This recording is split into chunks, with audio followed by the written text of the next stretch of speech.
Well, the other day, Apple went through and basically released iOS 26 Beta 3. Now, this beta is very, very interesting because Apple has actually gone through and kind of walked back some of the things that Apple really highlighted inside of basically the iOS 26 when Apple first dropped it. Now, here's the thing. I have to give Apple some credit because they are listening to consumers. But what Apple needs to do is take it one step further and give us some customizations inside of inside of iOS 26. Now, here's the thing. Within iOS 26 Beta 3, what Apple just ended up doing was they walked back a lot of the liquid glass approach and design language that they basically had before.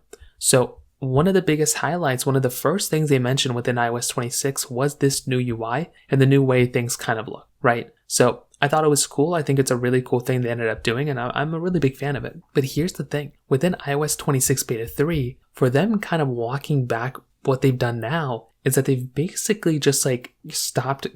They walked back a lot of that liquid glass. So the background, see-through panel that they would have inside of all their, panels, inside of iOS 26 Beta 3, a lot of that is basically gone. So you're not able to actually see all of that see-through like that anymore, which is actually pretty insane. So this is concerning because when you still go on iOS 26's release page, everything is basically still approaching liquid glass. One of the first blocks they have is a new design with liquid glass, beautiful, delightful, and instantly familiar. It's basically all talking about liquid glass and all this stuff for the first, quarter of the page. And then it gets into more stuff later on. And then I think it talks about, so it doesn't really talk about it. In the last quarter of the page is just a device list and stuff. This is a really interesting thing. I think what Apple should do, right? And I would recommend everyone to put this inside of the feedback app inside of Apple, is for them to have somewhat of a sliding scale in the settings application that basically allows you to slide it and allows you to choose the liquid glass transparency that you want. Right now, it is not a good approach. I just don't think it's a good idea. And I think Apple needs to go through and kind of fix this